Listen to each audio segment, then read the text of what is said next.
My name is Larry Houston. I'm a producer director of the X-Men and G.I. Joe and Captain Planet, and I'm gonna draw some sketches for you right now. And it's gonna be Thundarr the Barbarian.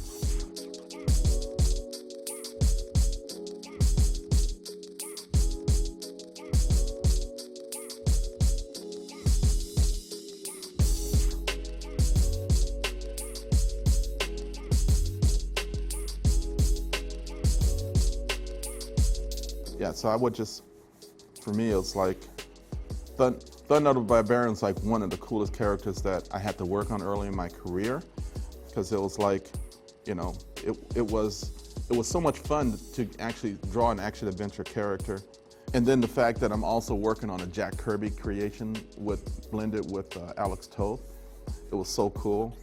And sometimes you got a chance to meet him in the office when they come in. It was just so much fun to play with these guys and to get them. It's like a childhood dream, and then you meet your heroes and you're starting to work with them and to enjoy what's going on. I was in Nirvana. It was like the perfect job. You know, I've always, you know, if you can ever figure out what is it that you like to do that you would do even if no one paid you to do it.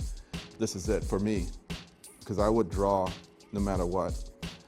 Getting paid is a bonus and a good thing. Kirby and Gil Kane, yeah, they come in and we'd have great conversations with them.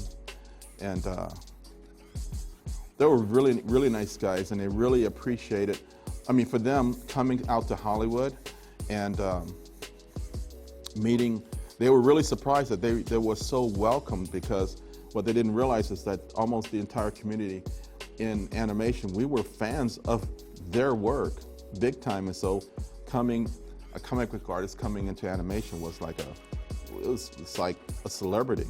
They had celebrity status no matter where they went in the studios. I haven't drawn Thundarr in so long. I'm trying to get it right.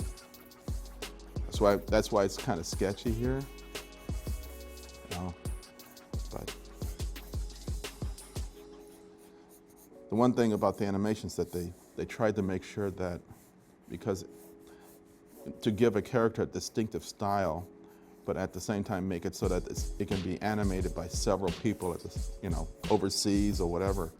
Because one, you know, Toth and Kirby could draw this in their sleep, but you'd have to, and it's going to be dozens and dozens of people that are going to have to mimic your style. That's why he's got the distinctive haircut, and he's got the costuming. You know, the coolest thing was actually, for me, it was like working on the designs that, you know, Kirby and them had made, because they were like just fun to draw and figure out, you know, a nice, good dramatic angle, up shots, down shots, and compositions and stuff like that. That was the fun part of like working with their stuff, you know. I'm a little rusty at it here, trying to get them right. I haven't drawn them, since the mid '80s, so it's been a while. I don't even know. I'll give it a shot and see if I can ink it, or at least put a black line around it to make it more readable. I'm a fan of I like pencil work, but I'll give it a shot. I haven't inked anything like this in years, but I shall attempt to do my best here. You know, so if I had a brush, I could get the thick and thins. Right now, I'm just putting in, blocking it in for the.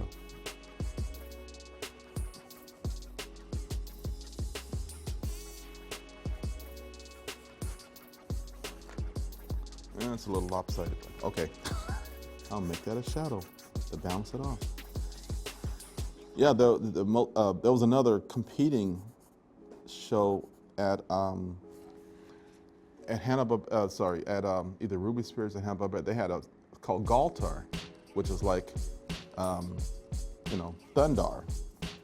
And so I was actually able to sneak in a line into Galt R where he's avoiding some combat stuff, and he says, "Lords of Light."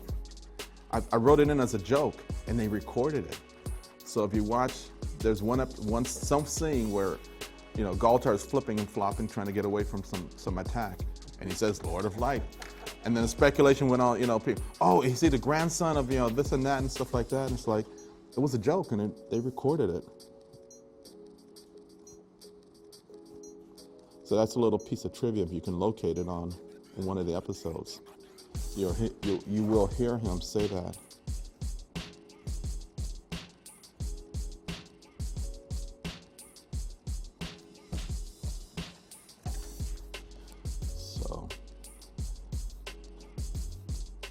So as you can see, this is just a sketch. It's not that good, but it's my Thundarr.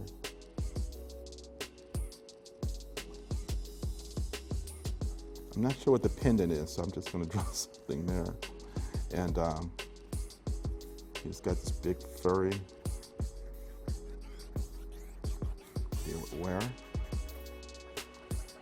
And cool.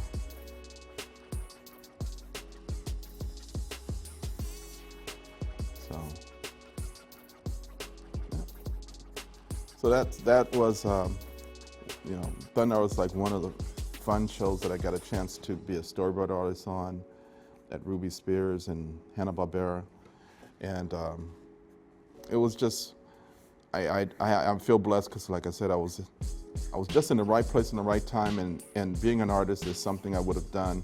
Well, I was doing all the time, even not getting paid for it. You know, I would draw all the time just for the fun of it, and to actually get paid for it and be able to make a living with working in this industry was like the best. I achieved exactly what I wanted to do, which is become an artist and become a better storyteller. You know, my initial goal was to be working for Marvel or DC, but back then you had to live in New York, and so that idea was gone. I didn't have the money, didn't have the connections, and so animation was my way into the business. And I'm very lucky that I did, because it gave me an opportunity to do the X-Men and a lot of other shows, and I was able to contribute to all the 80s and 90s cartoons, and you know, put my spin on different things. And there was just so you know, there was a show called Mighty Orbots, and in the script that I got, it started off with this chess game. It was like I was watching this chess game, and I said, you know, that's gonna be really boring. I know it sounds great on script, but it sounds really boring. So without permission, I went ahead and I redrew these robots that are fighting each other, clashing each other, and they're doing the spinning and rotating around, all the anime type stuff. And then you pull back, and they're fighting each other, and then you pull back even further, and they're on a holographic chessboard. You know, so I tried to keep the theme of what they wanted, but I wanted to kick up the action a notch, and so that's the kind of thing I would add to it. And it wasn't until about a year later when I was talking to the director of the show, came by and said, "Are you Larry Houston?" I'm going, yeah. He said, "Did you draw that sequence with the robots coming out and fighting on?" Yeah. And he put his hand out and said, "Thank you." And I was really taken aback, and I said, "You're welcome," because it's like, you don't get that very often in our business, that you go beyond the script, beyond what they tell you to do, you try and enhance it, and you don't get the thank yous sometimes. Sometimes what you get is like, "Why did you do that?" and stuff like that. And so when you got a compliment for accomplishing and doing good work, that was like,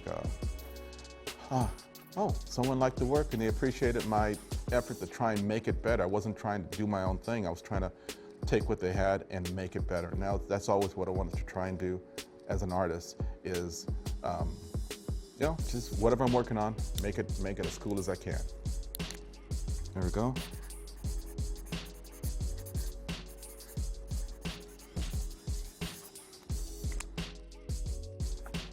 Hi, I'm Larry Houston, and this is Thundarr the Barbarian, cool guy from the 80s.